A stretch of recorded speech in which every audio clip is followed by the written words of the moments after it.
In this video, I'm going to share with you my favorite mindful eating tricks and tips that will help you so much. And I'm sure you haven't seen them anywhere else because they're quite unique. If you don't know what mindful eating is, I recommend you watch my other video, which will help you understand the basics of it. But in this video, I'm going to go a step further and I'm going to share 7 more tips that you can start implementing today. Mindful eating can help you in so many ways. It can help you get more connected with your body. You can hear your body's signals much easier. You can reduce overeating. So the first one is to pretend that you're seeing that food in front of you for the first time. Now, what this will help you do is that you'll really include more senses in your experience. So you'll be really examining your food. You'll be looking at it as if you're looking at it for the very first time.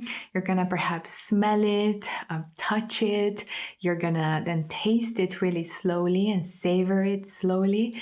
And of course, this will naturally help you to include more senses, which mindful eating is really all about, eating with more presence and more awareness and more senses. Now, the second tip is to imagine that you have to describe this meal to somebody else after you're done eating. So before you start eating, set the intention of really remembering how this food tasted like so that you'll be able to accurately describe it to someone else and tell them how this food tastes like to you. Now, I don't know if you've seen the movie City of Angels. In it, Meg Ryan is describing how a pear tastes like to her, and she's describing it to an angel who has never tried a pear before. And I remember I was thinking about that scene a lot at the time when I was watching it. And it's interesting. I mean, how would you describe a certain food to somebody who has never tasted it? And you would need to describe it as accurately as possible. So if you set the intention of doing that after you'll be done with your meal, you'll be eating with so much more awareness and you'll naturally again include all of your senses.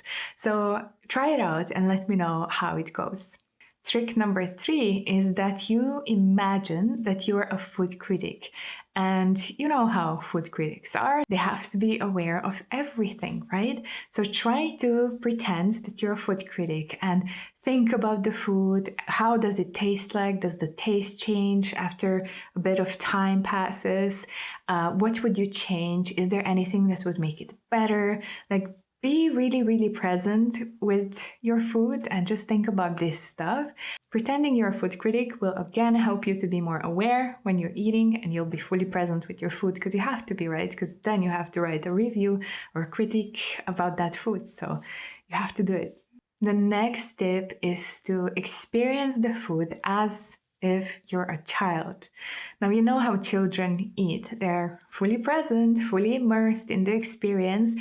They're eating with their hands. So use your hands, use your fingers, touch your food. If you can, of course, if it's not a soup, right? Eat with your hands and try to experience it as if you're a child. And you see it's going to be a completely different experience. The next tip is to track the food back to its origin. So if you're eating an apple, for example, think about that apple and how it all started from a seed and how it first had to grow into an apple tree. And then it was spring and sun and rain and it started to grow and grow. And then slowly it became a fruit that you're now holding in your hand. And of course, a farmer had to pick it up and get it to a farmer's market, for example, where you were finally able to buy it. Now, when we do that, when we track food back to its origin and we think about the whole journey that food made before it came to our home, it will help us to feel so much more gratitude for that food, and we are going to be naturally much more present with it. We're going to have more respect for it, and it's going to help you to eat more mindfully. Now, the next tip is my absolute favorite one, and it is that you imagine that you're on a date with a man or a woman that you really adore. And you know how we all are at the beginning. We feel the butterflies and we're a bit, nervous, and we want to make a good impression. So usually on a date, we eat slowly and we eat mindfully, and we include all of our senses usually. Now, to make it even better, imagine that you're eating it together. You're perhaps even feeding each other, and you're eating super sensually, and you're talking about how this food tastes like. And now we reach the last tip, which is going to help you if you're eating with someone else. This tip is actually 2 tips in one. The first one is that you actually try to talk about that food with other people.